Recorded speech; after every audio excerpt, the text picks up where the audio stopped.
Hello and welcome to Sega News Bits Extra. I'm your host, George, and with me is Barry. Extra Barry. Like we talked about last night, right? Extra Barry. Oh, God. I don't know if I can take any more of me. Team Sonic Racing's customization trailer shows off a ton of options, including custom horns, which is a first for a kart racing game. You get a custom horn, which is, in my opinion, the most brilliant thing this game is probably going to do.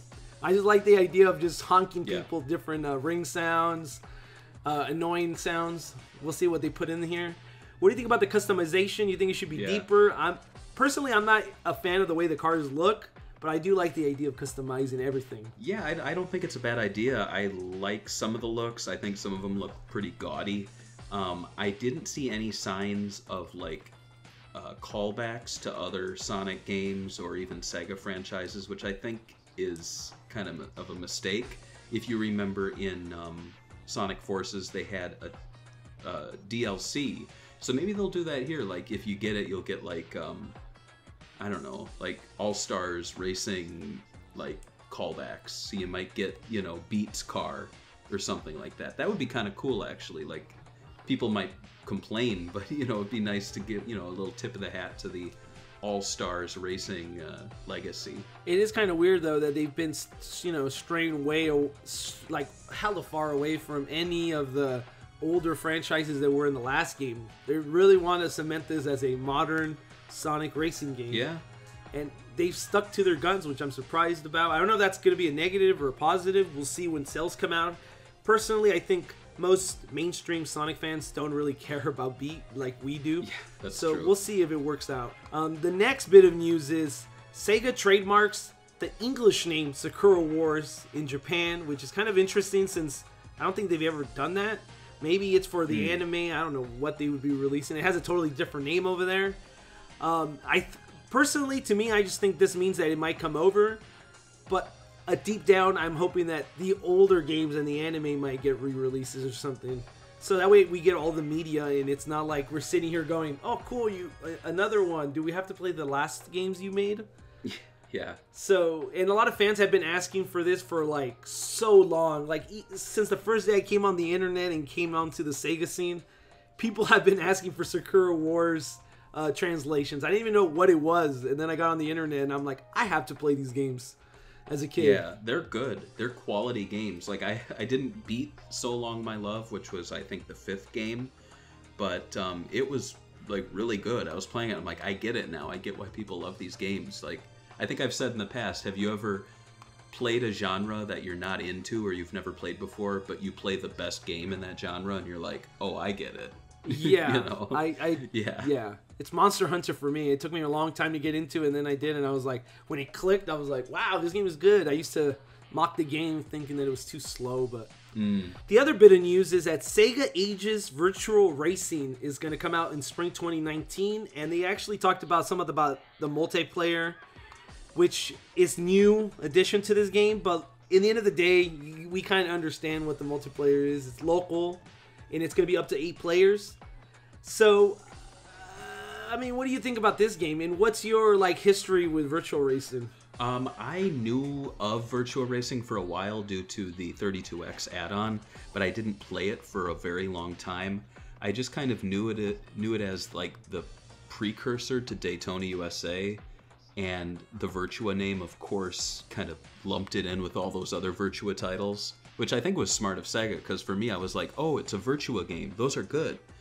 And this is a good game. It's not great, but I think it's a really important game in Sega's Polygon history and Sega's racing history, and I'm really happy to see it coming back. I like the split screen, or not the split, you know, like the multiplayer approach, just because it kind of is a nod to Daytona.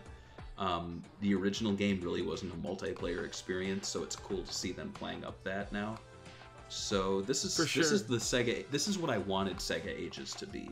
Like true like giving games a real second life on the Switch. It's very interesting that they chose virtual racing, but I forgot to add in the multiplayer that it does have online multiplayer, but it's 1 versus 1 online. So if you guys want to do that, we can. whoever wants to race me, shoot out those friends codes so I could beat you. No, I'm joking. I suck at racing games so badly. A long time ago, we did a online racing thing with Outrun 2, and I got my ass kicked by all the readers online. So just putting that out there. The last bit of news for this week: Google Stadia takes shots at the Sega Dreamcast before GDC reveal. So the story about this is that they had a little, like, I guess they had a bunch of stands promoting their little event that they were going to reveal this new console, and one of them was a bunch of failures in the gaming industry. So the Sega is sat next to the NES Power Glove and ET, which is insulting in my opinion, because the Dreamcast had 3 good years of life. It had some of the best software that Sega's ever released, and Capcom too. It also sold 10 million units. Yeah, I just think this whole thing's really stupid. I'm looking at the display and it says anything you dream can be built. But it's like, E.T. wasn't really built. It was programmed, and it was... These are all three very different things. The Power Glove is an accessory that did not really function that well, which is no different really from maybe the Sega Activator or the U-Force, you know, something like that.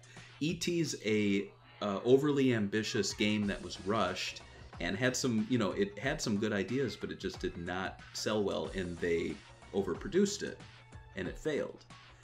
And now the Dreamcast, like, what can you say about that? Well, it's a console that died prematurely.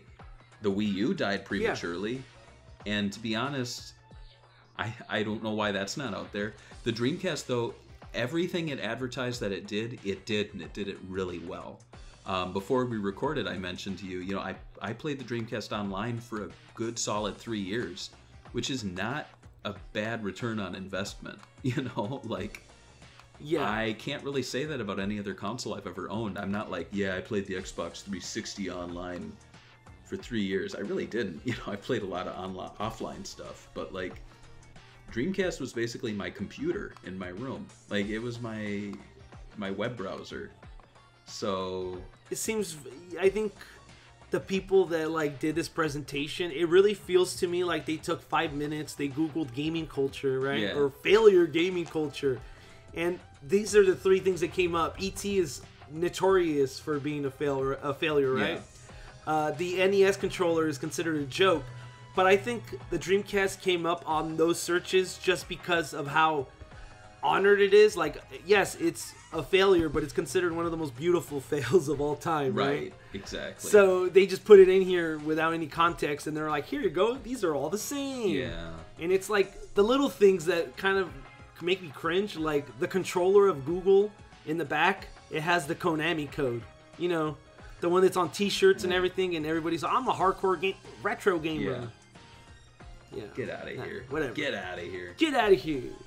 And I just don't see this working, just because I feel like Microsoft, Sony, and Nintendo could do the same thing with old hardware. Can you imagine telling people that have PS4s, hey, you could stream PS5 games if you want. You could buy them on your PS4, stream them online, and that's it.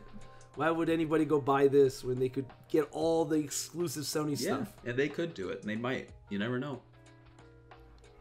So that's it for this episode of Sega News Pits Extras. Thanks for joining us. We'll catch you guys next week. Bye. Bye.